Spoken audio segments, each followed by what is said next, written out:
Hi, ಎಲ್ಲರಿಗೆ ಗುರುಪೂರ್ಣಿಮೆ ವಂದನೆಗಳು. ಇವತ್ತು ಗುರುಪೂರ್ಣಿಮೆ ಆಯ್ತಲ್ಲ, ಹಾಗಾಗಿ ಎಲ್ಲರೂ ಸಂತೋಷವಾಗಿರಿ, ಎಲ್ಲರೂ ಚೆನ್ನಾಗಿರಿ. ಇಷ್ಟೇ ನಾನು ಕೇಳ್ಕೊಳ್ದು. ನನ್ನ ವಿಡಿಯೋ ನೋಡಿ ಸಪೋರ್ಟ್ ಮಾಡಿ, ಲೈಕ್ ಮಾಡಿ, ಶೇರ್ ಮಾಡಿ. ಯಾಕಂದರೆ ನನ್ನ ವಿಡಿಯೋ ಪೂರ್ತಿ ಕೇಳಿ ಏನು ಮಾತಂತ ಕೇಸು ಆಮೇಲೆ ನಿಮ್ಗೆ ಇಷ್ಟ ಆದರೆ ಲೈಕ್ ಮಾಡಿ, ಕಮೆಂಟ್ ಮಾಡಿ, ಶೇರ್ ಮಾಡಿ. ಓಕೆ. ಯಾಕಂದರೆ ನನ್ನ ಮಾತುಗಳು ಏನಂದರೆ, ನನ್ನ ವಾದ ಏನಂದರೆ, ಗಂಡ ಸತ್ತಿದ ಹೆಣ್ಮಕ್ಳು ವಿಧವೆ ಮಹಿಳೆಯರು ಅಂತ ಕೇಸು ಕೇವಲವಾಗಿ ನೋಡೋಕೆ ಸ್ಟಾರ್ಟ್ ಮಾಡ್ತಾರೆ ಜನ.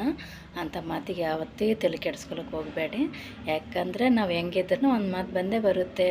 ಹಾಗಾಗಿ ನಮ್ಮ ಜೀವನದಲ್ಲಿ ನಮ್ಮ ಮಕ್ಕಳು ನಮಗೆ ಇಂಪಾರ್ಟೆಂಟ್. ಹಾಗಾಗಿ 2 ಮಕ್ಕಳು ನಮ್ಗೆ ಪರಮಾತ್ಮ ಎಷ್ಟು ನಮ್ಗೆ ಜೀವನ ದಾರಿ ಏನಾನ ಹಿಂಗೆ ಕೆಟ್ಟೋಗುತ್ತೆ ಅಂತ ಕೇಸು ಗೊತ್ತಿರುತ್ತೆ ಏನೋ. ಹಂಗಾಗಿ ಮಕ್ಕಳನ್ನ ಕೊಟ್ಬಿಡ್ತಾರೆ ನಮಗೆ. ವಿಧವೆ ಮಹಿಳೆಯರು ಎಷ್ಟು ಜನ ನೋಡಿ ನೀವು, ಅವ್ರಿಗೆ 1-2 ಮಕ್ಕಳ ಜೀವನದಲ್ಲಿ ಇದ್ದೇ ಇರ್ತಾರೆ. ಅಂಥವರೇ ವಿಧವೆ ಮಹಿಳೆಯರು ಇರ್ತಾರೆ. ಹಾಗಾಗಿ ಯಾಕಂದರೆ ದಾರಿ ಗೊತ್ತಿರೋದು ಕಾಣುತ್ತೆ ಪರಮಾತ್ಮಗೆ. ನಾವು ಜೀವನದಾಗ ಈ ಹೆಣ್ಮಗಳಿಗೆ ಮುಂದೆ ಕಷ್ಟದ ಜೀವನ ಅದ ಅಂತ ಕೇಸ ಅದಕ್ಕೆ ಮಕ್ಕಳನ್ನ ಕೊಟ್ಟು ಕಾಲು ಕಟ್ಟೆ ಹಾಕಿಬಿಡ್ತಾನೆ ನಮ್ಗೆ. ಹಾಗಾಗಿ ನಮ್ಮ ಮಕ್ಕಳೇ ನಮ್ಮ ಜೀವನದ ಸರ್ವಸುಖ. ನಮ್ಮ ದೇವ್ರು ಕೊಟ್ಟಾನಂದರೆ ಅದೇ ನಮ್ಮ ಪುಣ್ಯದ, ನಮ್ಮ ಅದೃಷ್ಟನ ರೇಖೆ ಅಂತ ತಿಳ್ಕೊಬೇಕು. ಯಾಕಂದ್ರೆ ನಮ್ಮ ಮಕ್ಕಳಂದ್ರೇ ಈಗಿನ ಕಾಲದಾಗ ಎಷ್ಟೋ ಕಂಡು ದೇವ್ರಿಗೆ ಕೈ ಮುಗಿದ್ರೆ ಮಕ್ಕಳಾಗಂಗಿಲ್ಲ. ಅಂಥದ್ದು ಮಕ್ಕಳು ಕೊಟ್ಟಿರ್ತಾನಂದರೆ ಆ ಮಕ್ಕಳಿಗೆ ಉಳಿಸಿ ಬೆಳೆಸಿ ಚೆನ್ನಾಗಿ ನೋಡ್ಕೊರಿ ತಾಯಂದರು. ಯಾಕಂದರೆ ನಮ್ಮ ಮಕ್ಕಳೇ ಒಂದು ಇರ್ಲಕ್ಕ 2 ಇರ್ಲಕ್ಕ 10 ಮಕ್ಕಳು ಇರ್ಲಕ್ಕ ನಮ್ಮ ಮಕ್ಕಳೇ. ಯಾಕಂದರೆ ಅವರಿಗೆ ಬೆಳೆಸಿ ನಾವು ಚೆನ್ನಾಗಿ ನೋಡ್ಕೊಂಡೇವಂದರೆ ಮುಂದೆ ನಮ್ಗೆ ಆಸರೆ ಆಗ್ತಾರೆ ಜೀವನಕ್ಕೆ. ಅದು ಬಿಟ್ಟರೆ ನಾವು ಕೆಟ್ಟ ದಾರಿಯಲ್ಲಿ ಹೋದರೆ, ಕೆಟ್ಟ ದಾರಿ ಹಿಡಿದ್ರೆ ನಮಗೇನಾಗುತ್ತೆ ಅಂದರೆ ಮುಂದೆ ಸೌಂದರ್ಯ ಇರತನ ಎಲ್ಲರೂ ಸವಿತಾರೆ ರುಚಿ.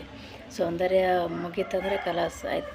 ಆ ಸಿಪ್ಪೆ ಮಾವಿನಕಾಯಿ ಸಿಪ್ಪೆ ತೆಗೆದು ಮಾವಿನಕಾಯಿ ಸಿಪ್ಪೆ ಹೆಂಗೆ ಹೀರಿ ಕಟ್ಬಿಡ್ತಾರೆ, ಆ ರೀತಿ ಹೆಣ್ಣಿನ ಜೀವನ ಆಗುತ್ತೆ. ಅದಕ್ಕೆ ಪ್ರೀತಿ ಪ್ರೇಮ ಅಂತ ಯಾರೂ ವಿಧವೆ ಮಹಿಳೆಯರು ಜಾಸ್ತಿ ಯಾವುದಕ್ಕೂ ಆಕರ್ಷಣೆ ಆಗ್ಲಿಕ್ಕೆ ಹೋಗಬೇಡಿ, ಅದಕ್ಕೆ ಬಲಿ ಬೀಳಕ್ಕೆ ಹೋಗಬೇಡಿ.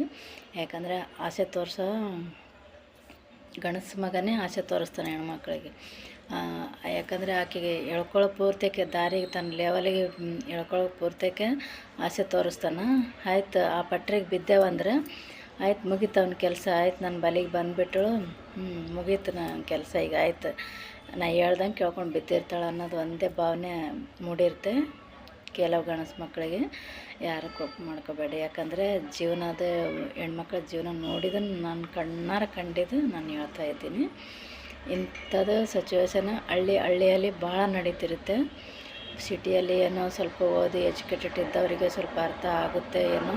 ಅವರೆಲ್ಲ ಚೆನ್ನಾಗಿ ನಾವು ದುಡಿತೀವಪ್ಪ, ನಮ್ಮ ಕಾಲ ಮೇಲೆ ನಾವು ನಿಂದಿರ್ತೀವಿ, ಯಾರಿಗೆ ಆಗ್ತಾರೆ ತೆಗಿಸ್ಬೇಕು ಅನ್ನೋದು ಓದಿರೋ ಹೆಣ್ಮಕ್ಳಿಗೆ ಸ್ವಲ್ಪ ಬರ್ಬೋದೇನೋ ತಲೆಗೆ. ಬಟ್ ಹಳ್ಳಿಯಲ್ಲಿದ್ದ ಹೆಣ್ಮಕ್ಳು, ಓದಲಾರ್ದ ಹೆಣ್ಮಕ್ಳು, ಏನು ಆಸರೆ ಇರಲಾರ್ದವ್ರು ಅಂಥವ್ರು ಏನು ಮಾಡ್ತಾರೆ ಅಂದರೆ ಇಂಥ ಆಸೆಗೆ ಬಲಿ ಆಗ್ತಾರೆ ಜಾಸ್ತಿ. ಬಲಿಯಾಗೇಸಿಂದ ಏನಾಗ್ತದಂದ್ರೆ ಜೀವನ ನರಕ ಆಗಿ ಹೋಗ್ಬಿಡುತ್ತೆ.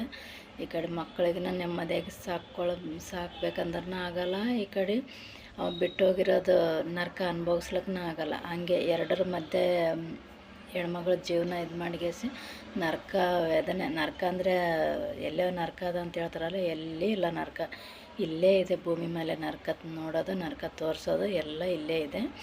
ಇದು ಮುಗಿಸ್ಕೊಂಡು ಹೋಗ್ತೀವಲ್ಲ ಸ್ವರ್ಗಕ್ಕೆ, ಅದೇ ಸುಪ್ತ ಸಾಗರ ಅಂತ ಹಾಡು ಬರ್ದಾರಲ್ಲ, ಅವ್ರು ಎಷ್ಟು ಚೆನ್ನಾಗಿ ಬರ್ದಾರಲ್ಲ. ಏನಂದರೆ ಅದು ನಿಜವಾದ ಶಾಶ್ವತ ಅಂತ, ಅಂದರೆ ಅದೇ ನಿಜವಾದ ಜೀವನ. ಗೊಂಬೆ ಆಟ, ಅಯ್ಯ ಇದು ಗೊಂಬೆ ಆಟ ಅಂತಾರಲ್ಲ, ಹಂಗೆ ನಾವು ಗೊಂಬೆ ಆಟ ಆಡೋಕ್ಕೆ ಬಂದಿದ್ದೇವೆ ಈ ಭೂಮಿ ಮೇಲೆ. ಆ ಪರಮಾತ್ಮ ನಡೆಸಿರೋ ದಾರಿನಾಗ, ಸರಿಯಾದ ದಾರಿನಾಗ ನಡ್ಕೊಂಡು ಹೋದೆವಂದ್ರೆ ನಾವು ಗೌರವದ ಜೀವನ ಜೀವಿಸ್ತೀವಿ. ಇಲ್ಲಾಂದರೆ ಆಡೋರ ಬಾಯಿಗೆ ಹಾರಾಗಿ ಹೋಗ್ಬಿಡ್ತೀವಿ. ಹಂಗಾಗ್ಯದ. ಓಕೆ, ಬಾಯ್.